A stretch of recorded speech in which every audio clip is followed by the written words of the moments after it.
आज हम बात करते हैं डीएनए रेप्लिकेशन की प्रोसेस के बारे में। डीएनए रेप्लिकेशन एक्चुअल में होता क्या है। तो बेटा डीएनए रेप्लिकेशन ऐसी प्रोसेस है जिसमें डीएनए क्या करता है, अपना रेप्लिका बनाता है। रेप्लिका यानी अपनी ही आइडेंटिकल कॉपी बनाता है। उसी प्रोसेस को हम क्या बोलते हैं, डीएनए रेप्लिकेशन बोलते हैं। डीएनए रेप्लिकेशन की जो प्रोसेस है वो होती है ड्यूरिंग द सेल डिवीजन।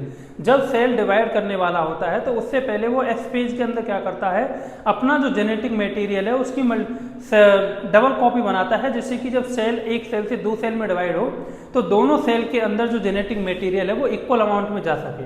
तो इसी को हम नाम देते हैं बेटा डीएनए रेप्लिकेशन। डीएनए रेप्लिकेशन की जो स्कीम दी थी वो दो साइंटिस्ट ने दी थी, वॉटसन ने और क्रिक ने। और यही वॉटसन एंड क्रिक ने क्या दिया था, double helical model of DNA दिया था।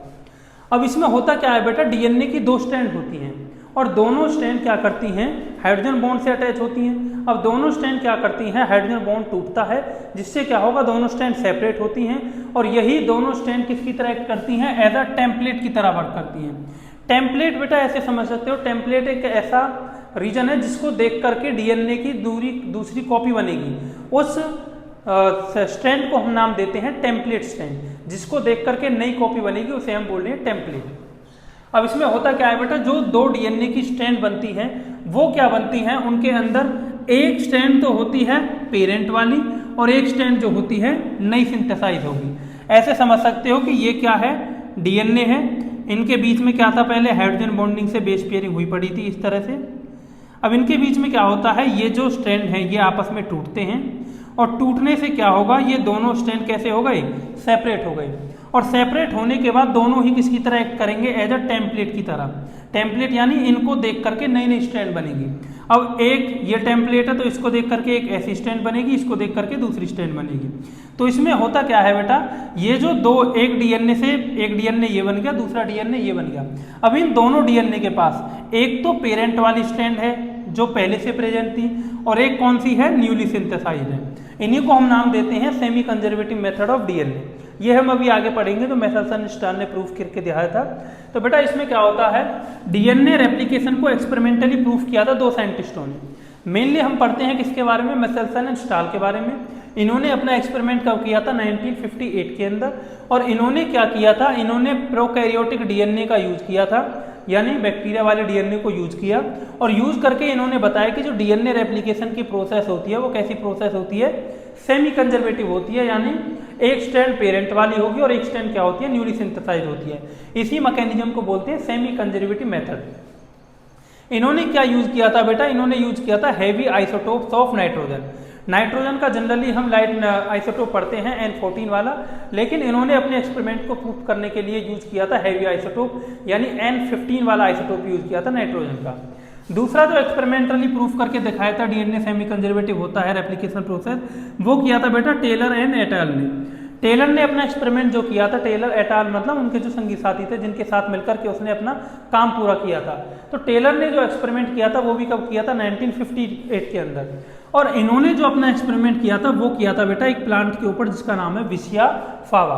और विसिया फावा क्या है, एक यूकैरियोट है जिसके अंदर यूकैरियोटिक डीएनए पाया जाता है। विसिया फावा, जिसको हम कॉमन भाषा में अगर हम बात करें तो इसे हम बोलते हैं बाखला। बाखला की जो फरी होती है उसी का साइंटिफिक नेम क्या है बेटा, विसिया फावा। और इस विसिया फावा के अंदर इन्होंने क्या यूज किए थे, रेडियो एक्टिव थाइमिडिन का यूज किया था। और ये थाइमिडिन का यूज करने के बाद इन्होंने बताया था कि जो डीएनए रेप्लिकेशन की जो प्रोसेस होती है वो कैसी होती है, सेमी कंजर्वेटिव इन नेचर होती है। और इन्होंने जो डीएनए रेप्लिकेशन की जो प्रोसेस थी उसकी स्टडी करी थी इन दी क्रोमोजोमल लेवल। तो इस सिलेबस के अंदर हमारा एनसीईआरटी के अंदर एक एक्सपेरिमेंट हम पढ़ते हैं जिसे हम बोलते हैं मेसेल्सन स्टाल एक्सपेरिमेंट। और टेलर वाला जो एक्सपेरिमेंट है वो हमारी एनसीईआरटी के अंदर है नहीं, तो अभी हम पढ़ेंगे बेटा Meselson and stall experiment. Meselson and stall ने जो अपना एक्सपेरिमेंट किया था वो किया था बेटा 1958 के अंदर। और मेसेल्सन एंड स्टाल ने अपना एक्सपेरिमेंट प्रूफ करने के लिए इन्होंने दो तरह के आइसोटोप लिए थे। एक तो लिया था हैवी आइसोटोप जो होता है N15 और एक लिया था लाइट आइसोटोप जो होता है N14। और इन्होंने अपने आप जो आइसोटोप लिए थे उनको सेंट्रीफ्यूज करने के लिए कि डीएनए की स्ट्रैंड के अंदर किस तरह का नाइट्रोजन गया है, उसको सेंट्रीफ्यूगेशन के लिए इन्होंने जो मीडियम लिया था वो किसका लिया था, सीजियम क्लोराइड की डेंसिटी ग्रेडियंट लिया था जिसके थ्रू वो सेंट्रीफ्यूज करते हैं। नेक्स्ट क्या किया बेटा, सबसे पहला स्टेप इन्होंने क्या किया था, इन्होंने यूज किया था इकोलाई बैक्टीरिया को। इकोलाई बैक्टीरिया को यूज करने का मेन कारण ये था क्योंकि ये 20 मिनट्स के अंदर क्या करता है, अपनी रेप्लिकेशन कर देता है, यानी 20 मिनट के अंदर इन रिजल्ट मिल जाते हैं। तो सबसे पहले स्टेप में क्या किया इन्होंने, इकोलाई को इन्होंने ग्रो कराया एक मीडियम के अंदर, और मीडियम क्या था, अमोनियम क्लोराइड, लेकिन उसमें जो नाइट्रोजन था वो कौन सा था, हैवी नाइट्रोजन था, N15 वाला था। और उसको इन्होंने ग्रो कराया, तब तक ग्रो कराया कि जब तक इस डीएनए के पास जो नाइट्रोजन का सोर्स हो वो केवल और केवल क्या था, हैवी नाइट्रोजन आइसोटोप का था, N15 वाला। जब इन्होंने एक बैक्टीरिया को हैवी नाइट्रोजन वाले मीडियम के अंदर ग्रो कराया तो उससे हुआ क्या, इस डीएनए की जो स्ट्रैंड थी इन दोनों के अंदर कौन सा नाइट्रोजन आइसोलेट हो, इनकॉर्पोरेट हो गया, N15 वाला, यानी हैवी नाइट्रोजन जो था वो आइसोटोप इसके अंदर इनबिल्ट हो गया। अब जब इन्होंने इसका जब सेंट्रीफ्यूगेशन करा with the help of caesium chloride, तो सेंट्रीफ्यूजन ट्यूब के अंदर जब इन्हें बैंड मिला, तो इन्हें बैंड मिला बिल्कुल नीचे की तरफ, यानी बॉटम साइड में इन्हें बैंड मिला, और इससे प्रूव हुआ कि ये जो इसके अंदर जो डीएनए के स्ट्रैंड है इसके अंदर नाइट्रोजन का कौन सा आइसोटोप है, दोनों के दोनों कैसे हैं, हैवी वाले हैं। अब इन्होंने दूसरे स्टेप में क्या किया, दूसरे स्टेप में क्या किया बेटा, इन्होंने कन्वर्ट किया मीडियम को विद हैवी आइसोटोप के मीडियम के साथ, यानी अमोनियम क्लोराइड लिया, लेकिन उसके अंदर नाइट्रोजन कौन सा चूज कर लिया, इस बार 14 वाला चूज कर लिया, यानी लाइट जो नाइट्रोजन है उसका यूज किया। अब आफ्टर 20 मिनट्स इन्होंने इसी बैक्टीरिया को ग्रो कराया किसके अंदर, है लाइट नाइट्रोजन के अमोनियम क्लोराइड के अंदर इन्होंने ग्रो कराया। तो इनको इनके अंदर ग्रो कराने के बाद जब 20 मिनट के बाद इन्हें नेक्स्ट प्रोजेनी मिली, यानी डीएनए जब अपनी कॉपीज बनाई, अपना रेप्लिकेशन किया, तो उसके अंदर उन्हें दोनों स्ट्रैंड कैसे मिले बेटा, हाइब्रिड स्ट्रैंड मिले, यानी एक स्ट्रैंड तो मिला उन्हें N15 वाला और एक स्ट्रैंड उन्हें मिला N14 वाला। ऐसे ही दूसरे वाले डीएनए में भी एक स्ट्रैंड मिला N14 वाला और दूसरा डीएनए का स्ट्रैंड मिला N15 वाला। वैसे प्रूफ तो इससे ही हो गया कि जो पहले जो दो स्ट्रैंड थे N15 और N15 ये दोनों कौन से थे, पेरेंटल स्ट्रैंड थे, और जो नए वाले जो स्ट्रैंड वाले हैं वो कौन से हैं, न्यूली सिंथेसाइज्ड है, यानी हैवी लाइट नाइट्रोजन वाले हैं। तो इसके अंदर जब उन्होंने सेंट्रीफ्यूगेशन कराया इन द सीजियम क्लोराइड के अंदर, तो उसके अंदर जो बैंड मिला वो ना तो बॉटम पे मिला ना ही टॉप पे मिला, जो बैंड मिला वो मिला बीच में, यानी इससे प्रूव हुआ कि एक जो स्ट्रैंड है वो कैसा है, N14 वाला है यानी लाइट है, और एक जो स्ट्रैंड है वो कैसा है, N15 वाला है यानी हैवी स्ट्रैंड है, हैवी नाइट्रोजन आइसोटोप है, और इसे इसने नाम दिया हाइब्रिड स्ट्रैंड। ये थी इनकी जनरेशन 1। जनरेशन 1 के अंदर क्या हुआ, दो तरह के स्ट्रैंड मिले, एक N14 एक N15, एक N14 और एक N15। नेक्स्ट उन्होंने क्या किया, इसकी जनरेशन सेकंड निकाली, जनरेशन सेकंड निकाली आफ्टर 40 मिनट। इन्होंने मीडियम कौन सा रखा, सेम मीडियम रखा, वही अमोनियम क्लोराइड, लेकिन कौन सा वाला, लाइट नाइट्रोजन आइसोटोप वाला। जब इन्होंने आफ्टर 40 मिनट इनको देखा तो इनको दो तरह के स्ट्रैंड तो हाइब्रिड वाले मिले, और दो स्ट्रैंड कैसे मिले इन्हें, एग्जैक्ट वो मिले जो इनको नाइट्रोजन का मीडियम दिया गया था, यानी लाइट आइसोटोप दिए गए थे। तो एक तो इन्हें डीएनए मिला लाइट डीएनए, जिसके अंदर दोनों स्ट्रैंड कैसे थे, N14 वाला, और दो डीएनए इन्हें ऐसे मिले जो हाइब्रिड थे, जिनमें एक तो डीएनए की स्ट्रैंड थी पेरेंट वाली और एक थी न्यूली सिंथेसाइज्ड, एक पेरेंट वाली और एक न्यूली सिंथेसाइज्ड, और एक जो डीएनए का स्ट्रैंड मिला वो एग्जैक्ट पहले वाले की तरह मिला, यानी दोनों में कैसे थे, लाइट आइसोटोप थे नाइट्रोजन के। जब इन्होंने आफ्टर सेकंड जनरेशन, दूसरी जनरेशन के अंदर जो डीएनए के आउटपुट मिले उनको जब सेंट्रीफ्यूज कराया तो सेंट्रीफ्यूज के अंदर दो तरह के बैंड देखने को मिले। एक तो देखने को मिला लाइट बैंड, जिसमें यह प्रूव हुआ कि दोनों के दोनों कैसे हैं, N14 वाले स्ट्रैंड हैं, और एक जो स्ट्रैंड मिला वो मिला हाइब्रिड स्ट्रैंड, जिससे ये प्रूव हुआ कि एक तो उसमें N14 वाला स्ट्रैंड है और एक कैसा है, N15 वाला स्ट्रैंड है। तो मेसेल्सन एंड स्टाल ने इस एक्सपेरिमेंट के थ्रू ये प्रूफ किया कि जो डीएनए रेप्लिकेशन की जो प्रोसेस होती है बेटा, वो एक ऐसी प्रोसेस है जिसे हम नाम देते हैं semi conservative in nature. Semi conservative in nature का एक्चुअल में मतलब क्या है कि जब डीएनए रेप्लिकेट करता है, एक डीएनए जब रेप्लिकेट करेगा तो उसके अंदर एक स्ट्रैंड तो कौन सी रहेगी, पेरेंट वाली, यानी एक स्ट्रैंड पेरेंट वाली रहेगी और एक स्ट्रैंड कौन सी रहेगी, जो नई सिंथेसाइज होगी। इसी को हम नाम देते हैं semi conservative method of DNA. Next हम पढ़ते हैं बेटा डीएनए रेप्लिकेशन एक्चुअल में होती कैसे है। डीएनए रेप्लिकेशन की शुरुआत होने से पहले बेटा कुछ एंजाइम्स की जरूरत होती है, जिसके लिए डीएनए रेप्लिकेशन की जो प्रोसेस है वो कंप्लीट होती है। तो इसमें जो मेन एंजाइम होता है बेटा, वो मेन एंजाइम होता है डीएनए पॉलीमरेज। और डीएनए पॉलीमरेज भी तीन तरह का होता है, डीएनए पॉलीमरेज 1, 2 और 3। और जो डीएनए रेप्लिकेशन में जो मेन रोल प्ले करता है वो करता है डीएनए पॉलीमरेज 3। ये क्या कर सकता है बेटा, ये पॉलीमराइज कर सकता है 2000 बेस पेयर एट पर सेकेंड, यानी एक सेकंड के अंदर ये 2000 बेस पेयर बना देगा डीएनए रेप्लिकेशन की प्रोसेस के अंदर। दूसरा जो मेन एंजाइम होता है बेटा, उसे हम नाम देते हैं एसएसबीपी। एसएसबीपी को दूसरा नाम देते हैं सिंगल स्ट्रैंड बाइंडिंग प्रोटीन। ये भी मैं आपको बताऊंगा कि इनका काम क्या होता है। नेक्स्ट जो एंजाइम है बेटा वो होता है टोपो आइसोमरेज। टोपो आइसोमरेज एंजाइम को ही दूसरा नाम देते हैं गाइरेज, और गाइरेज इसे हम बोलते हैं प्रोकैरियोट्स के अंदर, और यूकैरियोट्स के अंदर इसे नाम दिया जाता है टोपो आइसोमरेज। नेक्स्ट जो एंजाइम होता है बेटा वो होता है डीएनए लाइगेज, उससे अगला है डीएनए हेलिकेज, और नेक्स्ट इसके अंदर अगर हम बात करें कि डीएनए रेप्लिकेशन की प्रोसेस शुरू कैसे होती है। डीएनए रेप्लिकेशन की प्रोसेस शुरू होने से पहले हर एक डीएनए के अंदर एक ऐसा सेगमेंट होता है, एक ऐसा सीक्वेंस होता है जिस जगह से आपकी इनिशिएशन होगी, यानी डीएनए रेप्लिकेशन की जो प्रोसेस है वो शुरू होगी। उसी को हम नाम देते हैं बेटा ओआरआई या फिर origin of replication. Origin of replication वो साइट होती है जिस जगह से डीएनए है अपना क्या करना चालू करेगा, रेप्लिकेशन की प्रोसेस को शुरू करेगा। और ये बेटा जो ओआरआई होती है प्रोकैरियोट के अंदर जनरली एक होती है, सिंगल होती है, लेकिन यूकैरियोट्स के अंदर जो ओआरआई होती है वो मोर देन वन होती है, यानी सिंगल नहीं होती, मेनी होती है। अगर हम बात करें डीएनए रेप्लिकेशन की प्रोसेस किस तरह से होती है, तो इसमें कुछ स्टेप हैं बेटा, 3 तरह के स्टेप हम पढ़ते हैं, इनिशिएशन, इलोंगेशन और टर्मिनेशन। सबसे पहला है इनिशिएशन वाला पॉइंट, और इनिशिएशन में क्या होता है, अनजिपिंग। अनजिपिंग यानी अनवाइंडिंग, यानी डीएनए का जो मॉलिक्यूल होता है वो डबल स्ट्रैंडेड मॉलिक्यूल होता है, उस डबल स्ट्रैंडेड मॉलिक्यूल को क्या करना, अनवाइंड करना, यानी उसको क्या करना, खोलना। तो होता क्या है बेटा, सपोज ये क्या है, एक डीएनए का सेगमेंट है और ये डीएनए के 2 स्ट्रैंड हैं, और इन 2 स्ट्रैंड के ऊपर सपोज इस जगह पे क्या प्रेजेंट है, ये ओआरआई प्रेजेंट है, यानी ओरिजिन ऑफ रेप्लिकेशन प्रेजेंट है, जिस जगह से रेप्लिकेशन की प्रोसेस क्या होगी, शुरू होगी। तो सबसे पहले इसके ऊपर आता है बेटा एक एंजाइम जिसे हम नाम देते हैं हेलिकेज, जो मैंने पहले बताया था आपको, डीएनए हेलिकेज। हेलिकेज क्या करता है बेटा, ये क्या करेगा, 2 डीएनए के स्ट्रैंड के बीच में जो हाइड्रोजन बॉन्ड है, इस जगह पे हम सबको पता है कि इस जगह पे क्या होते हैं, हाइड्रोजन बॉन्ड प्रेजेंट होते हैं इस तरह से। तो ये हेलिकेज क्या करेगा बेटा, इस 2 डीएनए स्ट्रैंड के बीच में जो हाइड्रोजन बॉन्ड प्रेजेंट है उन हाइड्रोजन बॉन्ड को क्या करेगा, ब्रेक करेगा। और जो हाइड्रोजन बॉन्ड ब्रेक होते हैं उनमें क्या होती है बेटा, एटीपी की रिक्वायरमेंट होती है, और यही मेन एंजाइम है जो अनवाइंडिंग के टाइम पे रोल प्ले करता है, यानी हेलिकेज आएगा। हेलिकेज देखेगा ओआरआई कहां पर है, ओआरआई जैसे ही उसे मिल जाएगी उस जगह पे वो क्या करेगा, हाइड्रोजन बॉन्ड को ब्रेक कर देगा। जैसे ही हाइड्रोजन बॉन्ड ब्रेक होंगे, ये जो डीएनए की स्ट्रैंड जो पहले इस तरह से थी, ये कैसे हो जाएगी, ओपन हो जाएगी, यानी ये खुल जाएगी। नेक्स्ट इसमें क्या होता है बेटा, जिस जगह से डीएनए की जो स्ट्रैंड है वो ओपन होना चालू होती है, उस जगह पे नेक्स्ट आपका एक एंजाइम आता है जिसे हम नाम देते हैं, ये जो एंजाइम है, ये जो डॉट लाइक स्ट्रक्चर बनाती हैं, इन्हें हम नाम देते हैं एसएसबीपी, और एसएसबीपी को दूसरा नाम देते हैं सिंगल स्ट्रैंड बाइंडिंग प्रोटीन। यानी ये क्या करते हैं, ये प्रोटीन जो होती हैं ये सिंगल स्ट्रैंड के ऊपर जाकर के बाइंड हो जाएंगी, और इन स्ट्रैंड बाइंडिंग प्रोटीन का मतलब होता है कि ये क्या करेंगी, prevent reformation of hydrogen bond, यानी जो 2 डीएनए की स्ट्रैंड जो अलग हुई हैं वो आपस में दोबारा से हाइड्रोजन बॉन्डिंग ना बना ले, उनको प्रिवेंट करने का काम किसका है, एसएसबीपी का। नेक्स्ट जो एंजाइम होता है बेटा वो होता है टोपो आइसोमरेज।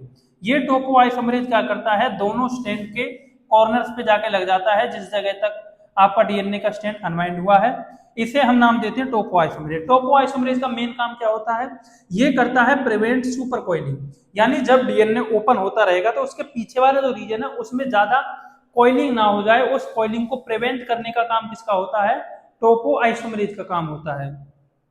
इसे ऐसे समझ सकते हो, जब हम किसी रस्सी को खोलते हैं आगे से खोलेंगे, रस्सी में 2 ऐसे समझो 2 रस्सी है जो उसमें 2 फ्रेगमेंट है, उन फ्रेगमेंट को जब हम अलग करना चालू करते हैं तो पीछे की तरफ क्या होता है, एक तरह का सुपर कॉइलिंग बनती है, उस कॉइलिंग को प्रिवेंट करने के लिए कौन सा एंजाइम रोल प्ले कर रहा है, टोपो आइसोमरेज। बाकी बचे हैं डीएनए लाइगेज बचा है, डीएनए पॉलीमरेज बचा है, इनका काम हम नेक्स्ट स्टेप के अंदर पढ़ेंगे। तो ये था बेटा डीएनए रेप्लिकेशन के अंदर पहला स्टेप जिसे हम नाम देते हैं अनवाइंडिंग या फिर अनजिपिंग ऑफ डीएनए स्ट्रैंड, जो कौन करवा रहा है, हेलिकेज करवाएगा, उसके बाद एसएसबीपी और टोपो आइसोमरेज। नेक्स्ट हम पढ़ते हैं बेटा सेकंड स्टेप जिसके अंदर क्या करेंगे, एलंगोशन करेंगे, यानी डीएनए पॉलीमरेज क्या करेगा, इस डीएनए की स्ट्रैंड की क्या बनाएगा, नई स्ट्रैंड बनाना चालू करेगा। तो बेटा सेकंड स्टेप में क्या होता है डीएनए रेप्लिकेशन के अंदर, सेकंड स्टेप होता है फॉर्मेशन ऑफ न्यू स्ट्रैंड या फिर न्यू चेन। इसके अंदर क्या होता है, सबसे पहले हमें जरूरत पड़ती है बेटा आरएनए प्राइमर की। आरएनए प्राइमर की क्यों जरूरत पड़ती है, क्योंकि डीएनए पॉलीमरेज जो होता है, डीएनए पॉलीमरेज एक्चुअल में क्या करेगा, डीएनए रेप्लिकेशन की पूरी प्रोसेस को कंप्लीट कराएगा, यानी डीएनए के जो स्ट्रैंड को नई जो स्ट्रैंड बनाएगा वो बनाएगा डीएनए पॉलीमरेज। लेकिन डीएनए पॉलीमरेज की एक कमी ये है कि वो क्या नहीं करा सकता, इनिशिएशन नहीं करा सकता। और इनिशिएशन कराने के लिए उसे क्या जरूरत पड़ती है, एक छोटे से प्राइमर की जरूरत पड़ती है कि एक छोटा सा प्राइमर आकर के शुरू लग जाए और उस जगह से फिर डीएनए पॉलीमरेज क्या करेगा, नई स्ट्रैंड बना देगा। दूसरी जो कंडीशन होती है डीएनए पॉलीमरेज की काम करने की, वो होती है कि वो हमेशा पॉलीमराइज करेगा in the direction of 5 prime to 3 prime. तो दो कंडीशन होती है डीएनए पॉलीमरेज को काम करने के लिए, एक तो उसे इनिशिएशन की जरूरत पड़ती है, यानी उसे एक प्राइमर की जरूरत होती है क्योंकि वो इनिशिएशन खुद से शुरू नहीं करा सकता। दूसरा है कि उसकी जो पोलैरिटी है, डायरेक्शन है काम करने की, वो हमेशा क्या होती है, 5 प्राइम टू 3 प्राइम। तो इस डीएनए रेप्लिकेशन की प्रोसेस को शुरू कराने के लिए हम किसकी जरूरत पड़ती है, आरएनए प्राइमर की जरूरत पड़ती है। आरएनए पॉलीमरेज आएगा, वो क्या करेगा, एक स्टैंड पे आकर के आरएनए का प्राइमर लगा देगा और प्राइमर लगाने के बाद क्या होगा, ये प्राइमर जो होता है बेटा, ये भी किस डायरेक्शन में लगता है, 5 प्राइम टू 3 प्राइम डायरेक्शन में आकर के लग जाएगा। अब इसमें होगा क्या, डीएनए पॉलीमरेज 1 जो होता है, जो 3 तरह के डीएनए पॉलीमरेज मैंने बताए थे, डीएनए पॉलीमरेज 1, 2 एंड 3, जब नई स्ट्रैंड बन जाएगी, यानी आरएनए, जैसे सपोज ये क्या है, डीएनए की स्ट्रैंड है, इस जगह पे इसकी पोलैरिटी है 3 प्राइम टू 5 प्राइम, इसकी पोलैरिटी है 5 प्राइम टू 3 प्राइम। अब नई वाली जो स्ट्रैंड बनेगी उसकी पोलैरिटी क्या होगी, ये 3 हो जाएगा, ये 5 हो जाएगा। इसकी जो स्ट्रैंड बनेगी इसकी पोलैरिटी क्या होगी, ये 5, ये 3। तो इस जगह पे आकर के क्या करेगा, आरएनए प्राइमर आकर के बाइंड करेगा, आरएनए प्राइमर आ गया और आरएनए प्राइमर आकर के इस जगह पे क्या आएगा, डीएनए पॉलीमरेज आएगा, डीएनए पॉलीमरेज नई स्ट्रैंड बना देगा। ऐसे ही इस जगह से दूसरा डीएनए स्ट्रैंड नई पॉलीमरेज नई स्ट्रैंड बनाएगा। अब जब आरएनए का जो प्राइमर जो लगा था स्टार्टिंग के अंदर, उसे हटाने का काम कौन करता है, डीएनए पॉलीमरेज 1। यानी जब दोनों स्ट्रैंड बन जाती हैं तो उस आरएनए प्राइमर को हटाने का काम किसका होता है, डीएनए पॉलीमरेज 1 का काम होता है। अब इसके अंदर होता क्या है बेटा, डीएनए पॉलीमरेज रेप्लिकेशन के अंदर डीएनए की स्ट्रैंड एक्चुअल में बनती कैसे है, न्यूक्लियोप्लाज्म, यानी न्यूक्लियस के अंदर जो साइटोप्लाज्म होता है उसे हम बोलते हैं न्यूक्लियोप्लाज्म। तो न्यूक्लियोप्लाज्म के अंदर डिफरेंट टाइप के न्यूक्लियोटाइड प्रेजेंट होते हैं और यही न्यूक्लियोटाइड क्या करते हैं, ये प्रेजेंट होते हैं बेटा ट्राइफॉस्फेट की फॉर्म में, यानी इन्हें हम नाम देते हैं deoxy adenosine triphosphate, deoxy guanosine triphosphate, deoxycytosine triphosphate, deoxythymine triphosphate. इस तरह के न्यूक्लियोटाइड कहाँ प्रेजेंट होते हैं, न्यूक्लियोप्लाज्म के अंदर प्रेजेंट होते हैं, जो कैसे आएंगे, डीएनए पॉलीमरेज आएगा और इनसे क्या होगा, नई स्ट्रैंड बनती जाएगी। अब रेप्लिकेशन के टाइम पे बेटा दो फॉस्फेट जो होते हैं ट्राइफॉस्फेट में से, इन न्यूक्लियोटाइड में से दो फॉस्फेट क्या हो जाएंगी, सेपरेट हो जाएंगी। जैसे ही ट्राइफॉस्फेट में से दो फॉस्फेट निकलेंगे, इनमें से क्या होता है बेटा, एनर्जी रिलीज होती है और यही एनर्जी यूज होती है रेप्लिकेशन के टाइम पे। यानी डीएनए रेप्लिकेशन की जो प्रोसेस होती है बहुत ही एनर्जी कंज्यूमिंग प्रोसेस होती है, जिसमें जो ट्राइफॉस्फेट होती है उसमें से दो फॉस्फेट क्या होंगी, सेपरेट होंगी और सेपरेट होने की वजह से जो एनर्जी निकलेगी वही एनर्जी यूटिलाइज होगी in the process of DNA replication. अब डीऑक्सी राइबो न्यूक्लियोसाइड जो होता है ट्राइफॉस्फेट, ये बेटा दो तरह का काम करता है, यानी डोल फंक्शन परफॉर्म करता है। और वो कौन कौन से हैं, एक तो ये एक्ट करता है सबस्ट्रेट की तरह, यानी एक तो ये डीएनए की नई स्ट्रैंड बनाने में हेल्प करेगा। दूसरा ये काम क्या कर रहा है बेटा, ये एनर्जी प्रोवाइड कराता है डीएनए रेप्लिकेशन की प्रोसेस को। एक चीज मैंने अभी आपको बताई, डीएनए पॉलीमरेज जो होता है वो ऑलवेज वर्क करता है इन दी 5 प्राइम टू 3 प्राइम डायरेक्शन। अब डीएनए की जो स्ट्रैंड होती है वो हमने अभी तक पढ़ा है कि दो तरह की स्ट्रैंड होती है, एक की पोलैरिटी होती है 5 प्राइम टू 3 प्राइम, तो दूसरे की उसकी अपोजिट होगी 3 प्राइम टू 5 प्राइम। अब इसमें बेटा होता क्या है, जिस स्ट्रैंड की जो डायरेक्शन है वो 5 प्राइम टू 3 प्राइम है, उसमें डीएनए पॉलीमरेज कंटिन्यू क्या करेगा, एक स्ट्रैंड बना लेगा और कंटिन्यू डीएनए की जो सिंथेसिस होगी उसमें उसे हम नाम देते हैं बेटा लीडिंग स्ट्रैंड, यानी due to the polarity according to the requirement of DNA polymerase enzyme. DNA polymerase को काम करने के लिए डायरेक्शन कौन सी चाहिए, 5 प्राइम टू 3 प्राइम, और जिस स्ट्रैंड की डायरेक्शन 5 प्राइम टू 3 प्राइम होती है उस पे डीएनए पॉलीमरेज कंटिन्यू एक स्ट्रैंड बना देगा, उसे हम नाम देते हैं लीडिंग स्ट्रैंड। लेकिन दूसरा जो स्ट्रैंड है उसकी पोलैरिटी क्या है बेटा, अपोजिट है। अपोजिट पोलैरिटी होने की वजह से उसमें जो डीएनए का जो स्ट्रैंड बनेगा वो फ्रेगमेंट के अंदर बनता है। उन्हीं फ्रेगमेंट को हम जानते हैं बेटा ओकाजाकी फ्रेगमेंट्स के नाम से, या फिर दूसरा नाम उसे हम देते हैं लैगिंग स्ट्रैंड।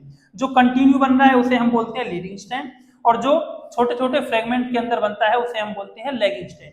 जब डीएनए रेप्लिकेशन की प्रोसेस कंप्लीट हो जाती है उस टाइम पर क्या होता है बेटा, जो छोटे छोटे फ्रेगमेंट बने थे उन फ्रेगमेंट को ज्वाइन करने का काम किस एंजाइम का होता है, डीएनए लाइगेज। ये डीएनए लाइगेज क्या करेगा, उन छोटे छोटे फ्रेगमेंट को आपस में ज्वाइन कर देगा जिससे कि दूसरी जो डिसकंटिन्यूअस जो स्ट्रैंड बनी थी, जो ओकाजाकी फ्रेगमेंट बने थे, वो भी क्या हो जाए, कंटिन्यूअस स्ट्रैंड बन जाए।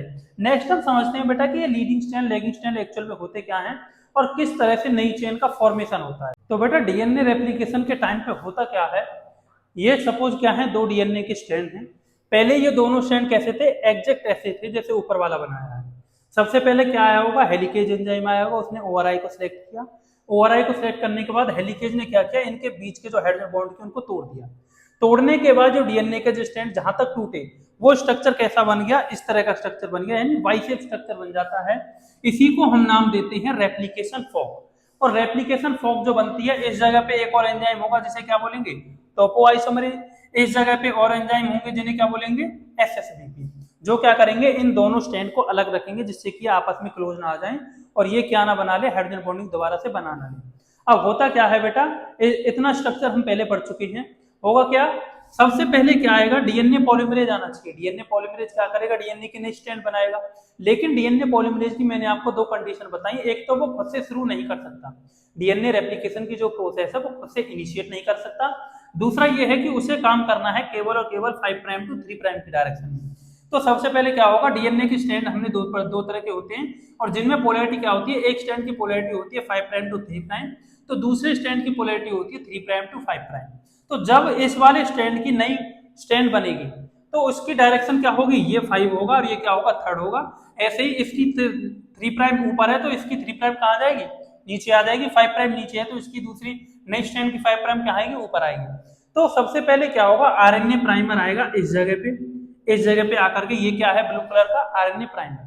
जैसे ही आरएनए प्राइमर लग गया, अब डीएनए पॉलीमरेज आएगा। डीएनए पॉलीमरेज क्या करेगा, 5 प्राइम टू 3 प्राइम डायरेक्शन मिल रही है। टोपोआइसोमरेज हेलिकेज क्या करता रहेगा, हेलिकेज जो इस जगह पे प्रेजेंट है ये क्या करता रहेगा, आगे मूव करता रहेगा और डीएनए की स्ट्रैंड को पूरा खोलता रहेगा। तो इससे क्या होगा, डीएनए पॉलीमरेज जो एंजाइम है वो एक कंटिन्यूअस स्ट्रैंड बना देगा जहां तक ये पूरी स्ट्रैंड प्रेजेंट है।